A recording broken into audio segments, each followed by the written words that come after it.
জুলাই হচ্ছে মানে ট্রমাটাইজের মাস গেছে, মানে সবাই আমার মনে হয় এই পুরো টাইমটাতে ট্রমাটাইজ ছিল এবং এক ধরনের অস্থিতিশীলতা বা অনিশ্চিত একটা এক ধরনের অনিশ্চিত আতঙ্কের ভিতর দিয়ে কাটতে হয়েছে। আমার মনে হয় আসলে যারা সামনাসামনি দেখছেন ওই জুলাইয়ের সমস্ত ঘটনা, সমস্ত রক্ত, সমস্ত যুদ্ধ, আমার মনে হয় মানে ওই ট্রমা থেকে আমার মনে হয় না কেউ এখনো পুরোপুরিভাবে বের হতে পারছে।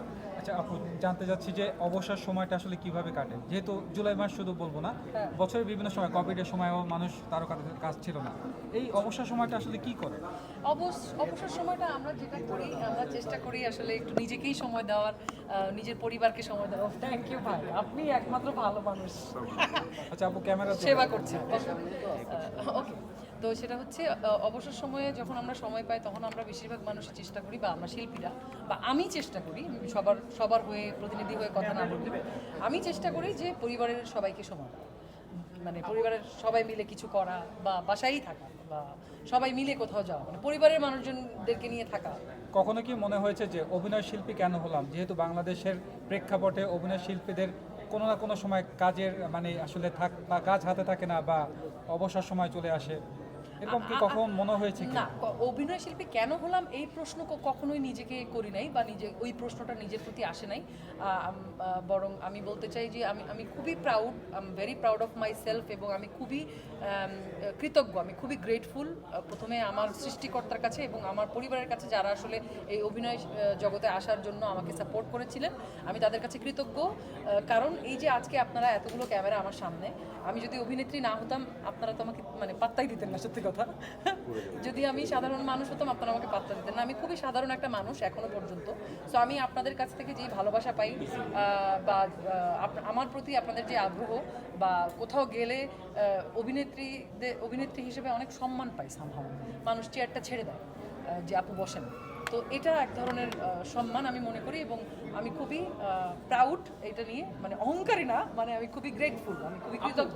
একটা প্রশ্ন, সেটা হচ্ছে আপনি প্রচন্ড ক্রিকেট পছন্দ করেন, আমি নিজে দেখেছি আপনি বেশ কয়েকবার স্টেডিয়ামে গেছেন, তো ক্রিকেটারদের সাথেও খুব ভালো একটা সম্পর্ক, খেলা দেখতে গেছেন। তো সম্প্রতি দুই ক্রিকেটারের বিরুদ্ধে মামলা হয়েছে, একজন দর্শক হিসেবে, একজন অভিনেত্রী হিসেবে ব্যাপারটি কিভাবে দেখেন, সাকিব এবং মাশরাফির বিরুদ্ধে? হ্যাঁ, আসলে এটাও তো এক ধরনের মানে প্রশাসনিক প্রশ্ন।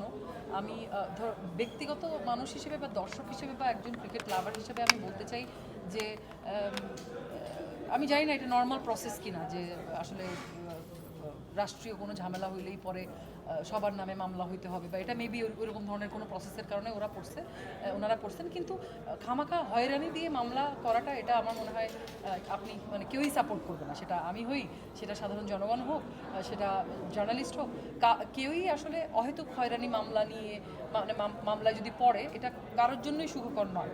সো এগুলোর থেকে মানে ওইটা যদি তদন্ত করে হয়, মামলাটা যদি তারা দোষী সাব্যস্ত হন, মামলা তো যে কেউই করতে পারে।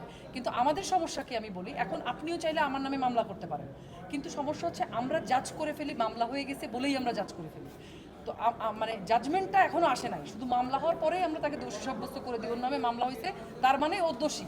বিষয়টা তো তা না, মামলা তো যে কেউ করতে পারে, আমিও এমন করতে পারি আপনার এগেনস্টে মামলা, আপনি আমাকে এই প্রশ্ন করলেন কেন, এই জন্য আমি আপনার বিরুদ্ধে মামলা করতে পারি, তার মানে কিন্তু আপনি দোষী নয়। সেটাও আমাদের মনে রাখতে হবে, যেটা আমরা মনে রাখতে পারি না বেশিরভাগ সময়। সো ওই জায়গার সেন্সিটিভ জায়গা থেকে আসলে এটা হ্যান্ডেল করা উচিত, এবং যারা আসলেই এই অরাজকতা, এই খুনের সাথে জড়িত না, তাদেরকে বাহিরে রাখা উচিত। আপু, তারা দুজন আজ সংসদ সদস্য ছিল, জানতে চাই একজন অভিনয় শিল্পী